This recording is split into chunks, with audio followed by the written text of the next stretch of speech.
A seca de 2023 atingiu todos os municípios do Amazonas, alguns de uma forma tão severa e, em especial, aqueles municípios que concentram as maiores populações indígenas. E aí a gente vai lembrar de São Gabriel da Cachoeira, vai lembrar do Vale do Javari. E como é que essa população está sendo atendida pelo poder público? Por isso, eu convidei para conversar aqui no RTU Entrevista o diretor técnico da Fundação Estadual dos Povos Indígenas do Amazonas, Joane Leonan. Seja muito bem-vindo. Obrigado por ter aceito o convite, João. Imagino que está difícil, hein? Tá complicado, mas eu acho que os desafios estão postos e a gente tem que trabalhar para superá-los, né?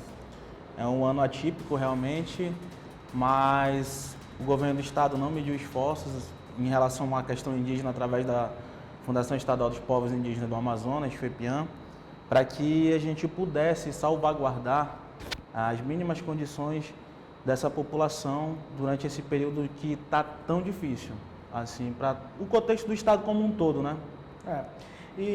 Joane, nesse primeiro momento, vamos puxar logo as últimas informações que se tem. O rio começa a estabilizar, a gente está passando por um pequeno repiquete, a gente sabe que isso está dentro daquele parâmetro que se tem os órgãos de defesa civil, daquilo que pode ocorrer. Mas eu quero ouvir de você, o que diz o comitê que o governo tem, que monitora a estiagem, do ponto de vista de atendimento e ajuda humanitária, porque isso, embora os rios comecem a subir, isso é de forma gradativa.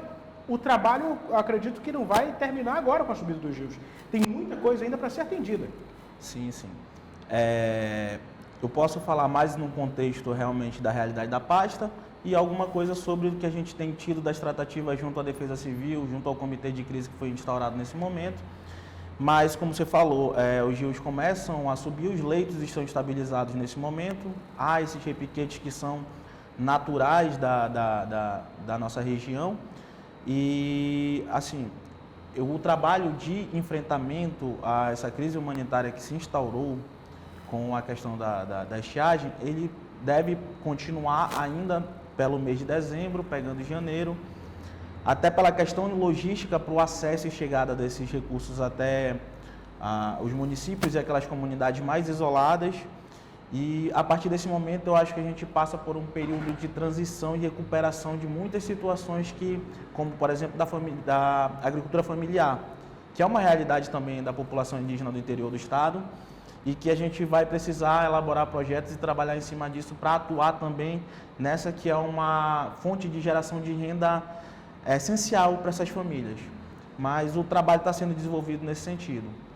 Vocês estimam, quanto fundação, que essa força-tarefa, essa movimentação de levar ajuda humanitária para a população indígena, deve ocorrer até que ponto, deve ocorrer até quando isso? Porque, como eu falei anteriormente, a seca que a gente enfrentou agora, ela não vai deixar um rastro que vai ser encoberto pela água de forma rápida.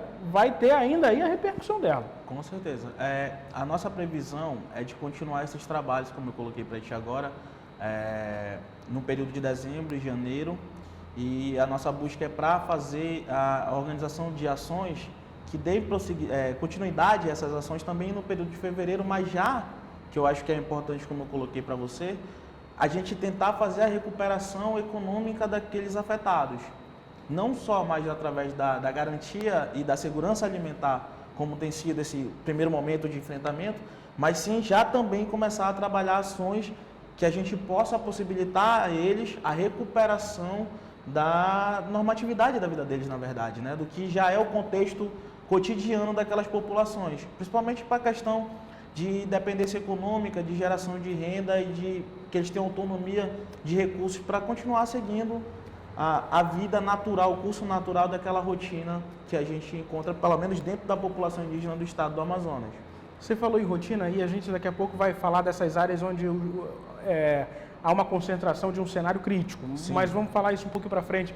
Você falou de rotina, é interessante porque o indígena ele tem a sua rotina diferenciada da condição do ribeirinho, que tem a costume de ir para a beira do rio, pescar, de ter a sua rotina muito ligada à água ali. O indígena também tem a pesca, é óbvio, mas ele também tem o extrativismo, ele tem a caça. O que preocupou mais dentro dessa rotina, na condição de um representante da Fundação dos Povos Indígenas, quanto a esses grupos, a essas etnias? É aquela etnia que está mais distante do centro urbano ou aquela que está mais dentro do centro urbano? É uma preocupação que nesse momento é até difícil da gente quantificar o tamanho dessa preocupação, mas a nossa ideia foi tentar atingir o enfrentamento dessas duas realidades. Porque, como você colocou, é preciso entender que a dinâmica das populações indígenas, elas são muito singulares e diferentes. Há realmente essa situação de comunidades indígenas instauradas dentro do perímetro urbano, há situações de comunidades indígenas instauradas próximas, ou que seja, que têm acesso aos recursos que estão ali dentro daqueles perímetros urbanos municipais, e nós temos a situação de comunidades indígenas que estão de fato isoladas, que vivem aquela realidade mais tradicional dessas populações, né? Que não tem tanto esse contato com o que é natural do que eles chamam de branco, somos nós. Então, assim, o olhar precisou, nesse momento, ser voltado mais para aquelas comunidades distantes dos perímetros e dos centros urbanos. Porque são comunidades que, numa rotina, num cotidiano, dentro de uma realidade normal, elas não têm tanta necessidade de aporte do Estado dentro daquilo que eles praticam. Da prática de subsistência. Exatamente, que a gente tem, como você colocou, o extrativismo, a pesca, a caça, a agricultura ali de subsistência. Então, nesse momento, como tudo isso se tornou afetado, você viu inviável a questão da pesca, até a questão da caça ficou mais dificultosa, porque tudo isso afeta o bioma como um todo. O acesso à água, por incrível que pareça, nós estamos dentro da maior bacia hidrográfica do mundo, mas também ficou escasso. Então, para essas populações, nós precisamos, foi necessário que nós tivéssemos um olhar mais atento. Mas nem por isso deixou-se de haver ações voltadas também para os perímetros urbanos, que até conversávamos há pouco, identificou-se já dentro da Fundação que há uma questão muito, eu posso dizer que grave, de hipossuficiência econômica dessas populações, dentro do contexto urbano. Sim. E as nossas ações também têm sido voltadas em anos anteriores e nesse também, para que se garanta a segurança alimentar dessas famílias. E isso que você falou agora me gera muita preocupação, assim, do ponto de vista da condição humana, de você olhar, né? E eu visitei em 2015 a região de São Gabriel da Cachoeira, fui algumas vezes ali. E era o município mais indígena do Brasil, agora não é mais, né? E por essa razão, tinham vários indígenas que saíam de suas comunidades no período da seca, chegavam de pequenas canoas na região da cidade ali, da sede do município, para receber os benefícios que possuíam, às vezes o salário, era um professor, e alguns deles eu cheguei a conversar, estavam morando ali naquelas pedras que ficam em frente a São Gabriel, e viviam ali durante um bom tempo porque a seca vinha, prejudicava a subida de volta para casa. Eu imagino que essa seja a realidade de muitos outros municípios com condições parecidas. São Gabriel, ele tem uma singularidade em relação à própria natureza do rio que transita ali à frente na região do município, né? Que é um rio mais caudaloso, tem muita essa questão de pedras. Então, o próprio acesso fluvial a essas comunidades, ele mesmo com o rio estando em níveis normais, ele já não é tão fácil. Sim. É muita cachoeira, né? Exatamente. Imagine numa situação em que nós estamos de estiagem. Só para te colocar um dado em relação a São Gabriel hoje tem uma população indígena, segundo o IBGE, de mais de 43 mil indígenas dentro daquela região. Então, é um município que, por questões óbvias, nós precisamos também ter essa atenção lá.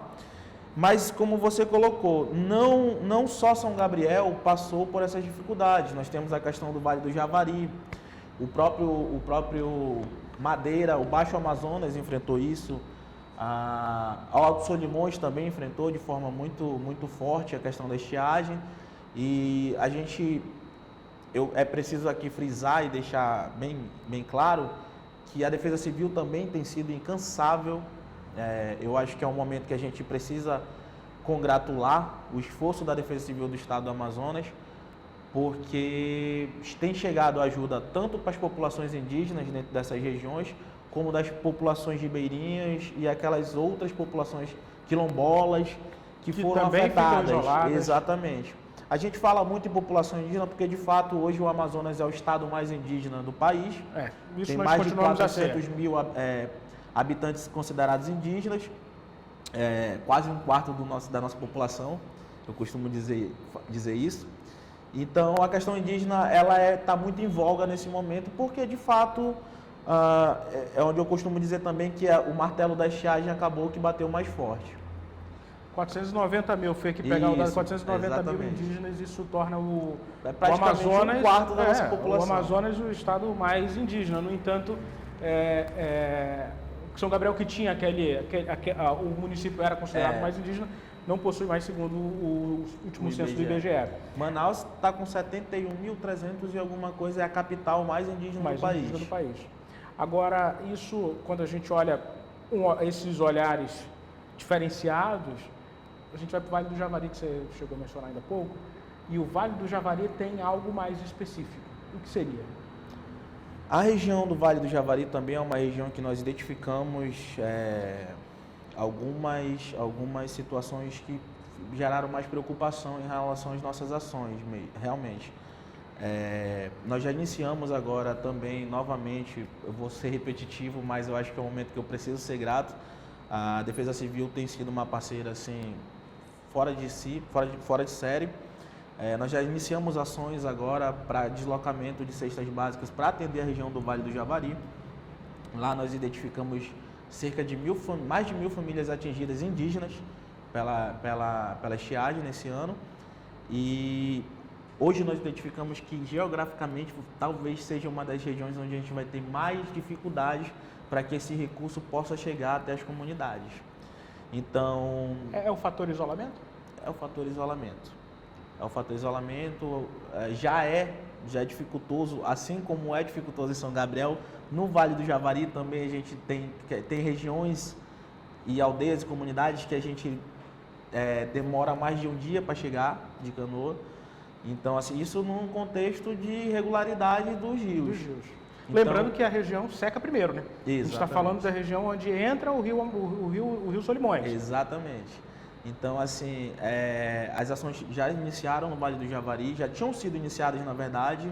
Agora nós entramos de maneira mais forte junto com a Defesa Civil para que a gente conclua, na verdade, as ações.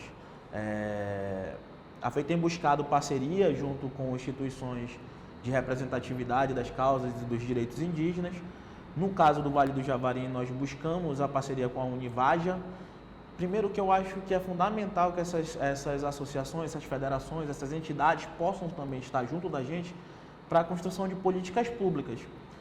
E nesse momento, mais do que nunca, elas se fazem necessárias, porque são mais próximas, conhecem até melhor a realidade, são as primeiras a receberem as demandas e trazerem até a gente. São possuidoras de condições logísticas para auxiliar também para que esses itens possam chegar lá. Então, é um momento em que a gestão pública precisa agir com inteligência também, dentro dessa realidade que está se impondo sobre a gente. E nada melhor do que buscar parcerias e parceiros que tenham condições de estar aportando ajuda junto com a gente, para que isso chegue de fato na ponta, chegue de fato na base e nas populações indígenas. Joane, para finalizar, você já tem um balanço de quanto vocês conseguiram ajudar nesse período de seca com ajuda humanitária, com alimentos, água? Eu até quero te passar aqui uma realidade que no momento em que nós fomos informados, passamos a integrar o comitê de crise, a diretoria a qual eu estou à frente não mediu esforços a pedido do nosso presidente Sinésio Isaac, para que a gente pudesse fazer um levantamento de quantas famílias teriam sido afetadas e iriam ser afetadas com essa questão da estiagem. Então, assim, hoje nós tínhamos levantado cerca de 467 comunidades afetadas, indígenas, entre aldeias e comunidades. Hoje, o último balanço que eu fiz, e é importante deixar aqui para os seus espectadores, esse número tende a subir, tá? Nós já chegamos a mais de 100 toneladas de alimentos voltados em específico para a população indígena do estado do Amazonas, em específico o atendimento dos povos indígenas. Esse número tende a subir. Eu estimo, não é um dado, um número concreto, que nós vamos passar das 150 toneladas, quiçá que possamos chegar às 200. Mas eu acho que todo o esforço agora, ele tem sido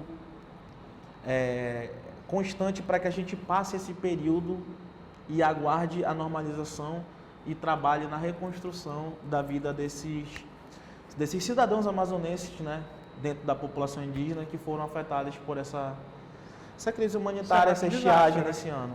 É um cenário de desastre. De desastre. É um cenário de desastre. Joane, eu quero te agradecer mesmo por ter vindo aqui ao Real Time 1. É importante a gente dizer para a população o que os indígenas estão passando, o que está sendo ofertado a eles e entender um pouco da dinâmica desse trabalho que está sendo feito, principalmente dos desafios logísticos, que são os maiores. Obrigado. Eu quero só, se possível, quero agradecer vocês a oportunidade de que a gente possa estar aqui dando transparência às ações que nós temos desenvolvido dentro da Fundação Estadual. Eu quero também deixar claro e colocar para vocês que o empenho do governo do Estado do Amazonas, da Defesa Civil do Estado do Amazonas e da FEPIAM em relação aos povos indígenas, ele não tem tido medidas de esforços. Tudo aquilo que é possível nesse momento ser aplicado está sendo aplicado e o trabalho deve continuar. Tá certo. Obrigado mesmo. E obrigado a você, internauta. Obrigado, curta, comente, compartilhe à vontade essa entrevista, viu? E inscreva-se em nosso canal no YouTube, é o RT1 Play. Até uma próxima oportunidade.